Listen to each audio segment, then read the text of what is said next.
আসসালামু আলাইকুম দর্শক, আন্তর্জাতিক বার্তা সংস্থা ডক্টর ইউনূস সরকারকে নিয়ে একটি চরম বাস্তবতা সম্পন্ন রিপোর্ট প্রকাশ করেছে। যদিও আমরা যা জানছি, আমরা যা দেখছি, শুনছি, তার সবই এখানে উঠে এসেছে, নতুন তেমন কিছু নয়। তবে পর্দার আড়ালে কি ঘটতে যাচ্ছে তার একটি ইঙ্গিত দেওয়ার চেষ্টা করা হয়েছে এই রিপোর্টে।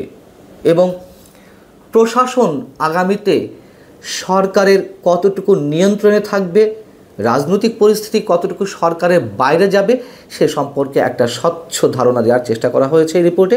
রিপোর্টের শিরোনাম হচ্ছে what's behind the political tension rolling Bangladesh. এখানে বলা হচ্ছে বাংলাদেশের রাজনৈতিক উত্তেজনা ক্রমশই বাড়ছে। এর পেছনে একাধিক জটিল সামাজিক, প্রশাসনিক এবং রাজনৈতিক বাস্তবতা কাজ করছে। এবং কতটা বাস্তবতা কাজ করছে সে তো আমরা দেখলামই। মঙ্গলবার কিভাবে অশান্ত হয়ে উঠেছিল সচিবালয়, নতুন যে সরকারি কর্মচারী অধ্যাদেশ সেটিকে কেন্দ্র করে। এবং এটিকে কেন্দ্র করে নিঃসন্দেহে অনেক কিছু ঘটে যাওয়ার সম্ভাবনা ছিল।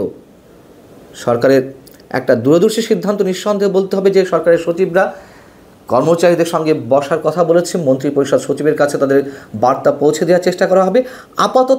আপাতত সামাল দেওয়া গেছে। আর রাজনৈতিক পরিস্থিতি সে তো আমরা সবাই জানি। এখানে বলা হচ্ছে যে ডক্টর মোহাম্মদ ইউনূসের নেতৃত্বাধীন অন্তর্বর্তী সরকার এক ক্রান্তিকাল অতিক্রম করছে, নিঃসন্দেহে ক্রান্তিকাল। এবং এইগুলো সব made by doctor Yunus administration, নিঃসন্দেহে। বলছে এই রিপোর্ট যে যেখানে ভবিষ্যৎ রাজনীতির রূপরেখা প্রশ্নবিদ্ধ হয়ে পড়েছে। এটা তো নতুন কিছু নয়। বাংলাদেশের আগামীর যে ভবিষ্যৎ রাজনীতি সেটাকে চরমভাবে প্রশ্নের মুখে ফেলেছেন ডক্টর মোহাম্মদ ইউনূস সাহেব, আমাদের প্রধান উপদেষ্টা।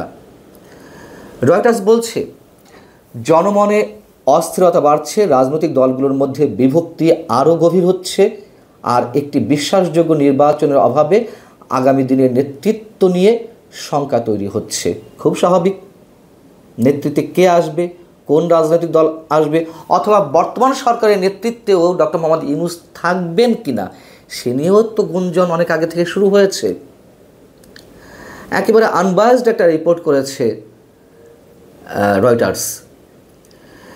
এবং এই যে একটা চরম অস্থিরতার চারিদিকে, সেই উদর পিণ্ডি বুদর ঘাড়ে চাপানোর যে চেষ্টা করা হচ্ছে, সব কিছু দায় আওয়ামী লীগের উপর চাপানোর চেষ্টা করা হচ্ছে, সেটি আবার এখানে বলা হচ্ছে যে প্রধান উপদেষ্টা প্রেস সচিবের বরাত দিয়ে প্রেস সচিব শফিকুল আলম জানিয়েছেন, আওয়ামী লীগের নিষেধাজ্ঞার ফলে সরকারকে অস্থিতিশীল করার প্রচেষ্টা শুরু হওয়ার পর যুদ্ধের মতো পরিস্থিতি থেকে বেরিয়ে আসার জন্য সবার প্রতি আহ্বান জানিয়েছেন প্রধান উপদেষ্টা ডক্টর মোহাম্মদ ইউনূস।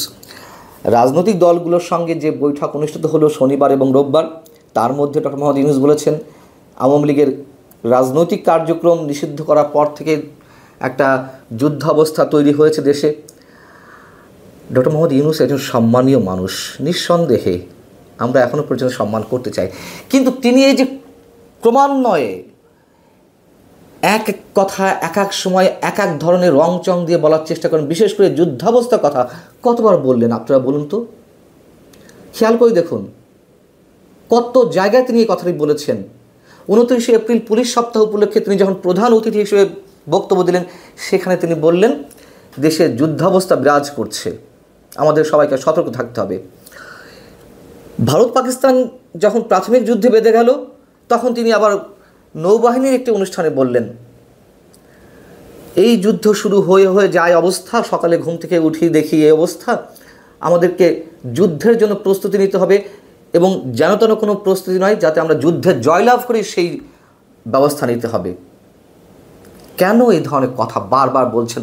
আবার কি বললেন নতুন করে রাজনৈতিক দলগুলোর সঙ্গে যে আলোচনা শুরু করলেন শনি রোববার, সেখানে তিনি বললেন আওয়ামী লীগের রাজনীতি নিষিদ্ধ করার পর থেকে দেশে যুদ্ধাবস্থা তৈরি হয়েছে। তার মতন একজন ব্যক্তিত্বের কাছ থেকে আমরা এ ধরনের খেলো মন্তব্য নিশ্চয়ই আশা করতে পারি না। বিষয়টা হচ্ছে যে তিনি মন্তব্য করতেই পারেন, কিন্তু একই কথা এক এক সময় এক এক ধরনের রংচং লাগিয়ে, কখনো ভারত পাকিস্তান, কখনো এমনি মানে তারা ক্ষমতায় টিকে থাকার জন্য যুদ্ধের কথা বলবে, অস্থিতিশীলতার কথা বলবে, আবার কখনো আওয়ামী লীগের রাজনীতি নিষিদ্ধ হওয়ার পরে এই অবস্থা তৈরি হয়েছে। খুবই অদ্ভুত। রয়টার্স বলছে সরকার এখনও পর্যন্ত জাতীয় নির্বাচনের নির্দিষ্ট সময় ঘোষণা করেনি, তবে তারিখ অনির্দিষ্ট থাকার কারণে বিরোধী দলগুলোর চাপ বৃদ্ধি পেয়েছে। এবং বিএনপি প্রসঙ্গে বলা হচ্ছে যে বিএনপি স্পষ্টত জানিয়ে দিয়েছে ডিসেম্বরের মধ্যে নির্বাচন না হলে তারা সরকারের প্রতি সমর্থন রাখবে কিনা সেই বিষয়টি তারা বিবেচনা করবে, সেটিও এখানে উঠে এসেছে রয়টার্সের প্রতিবেদনে। এবং সেনাপ্রধান সম্পর্কে যেটি বলা হচ্ছে যে এই যে চাপ ডক্টর মোহাম্মদ ইউনূসের প্রতি, তাতে আরও বেশি আগুন লাগিয়ে দিয়েছেন বাংলাদেশের সেনাবাহিনী প্রধান জেনারেল ওয়াকারুজ্জামান। তিনি বলেছেন যে ডিসেম্বরের মধ্যেই নির্বাচন হওয়া উচিত এবং এই বক্তব্যকে রাজনৈতিক পর্যবেক্ষকরা সরকারের প্রতি সেনাবাহিনীর চরম একটি অসন্তুষ্টির ইঙ্গিত হিসেবে দেখছেন। ইঙ্গিত নয়, আমরা তো ধারণাও নয়, এটা বোঝা যায় যে কতখানি দূরত্ব সৃষ্টি হয়েছে, কতটা অসন্তোষ সেনাবাহিনী। এবং তার সবচেয়ে বড় প্রমাণ হচ্ছে সোমবার যে সংবাদ সম্মেলনটি করলো করিডোর নিয়ে। আর করিডোর নিয়ে সংবাদ সম্মেলনের সময় যদিও বলেছে যে সরকারের সঙ্গে সেনাবাহিনীর কোনো বিরোধ নেই, কতটুকু রয়েছে কি নেই সেটি আমরা সবাই উপলব্ধি করতে পারছি। এবং ডক্টর মোহাম্মদ ইউনূসের যে রাজনৈতিক দল এনসিপি জাতীয় নাগরিক পার্টি সম্পর্কে বলা হচ্ছে যে এই নতুন রাজনৈতিক দলটি নির্বাচনের আয়োজনের আগে প্রশাসনিক এবং রাজনৈতিক সংস্কার অত্যাবশ্যক বলে দাবি করছে। কেন তারা রাজনৈতিক এবং প্রশাসনিক সংস্কার বলে লেনদি করতে চায় নির্বাচন, সেটিও আমাদের ধারণা আছে। এবং বিএনপির পক্ষ থেকে তো বলা হয়েছে যে একটি বিশেষ দলকে সুসংগঠিত হওয়ার সুযোগ দেওয়ার জন্য নির্বাচন এইভাবে প্রলম্বিত করা হবে অথবা অন্য কোনো উদ্দেশ্যের জন্য করা হবে, যা কোনোভাবেই কারোর কাছে গ্রহণযোগ্য নয়।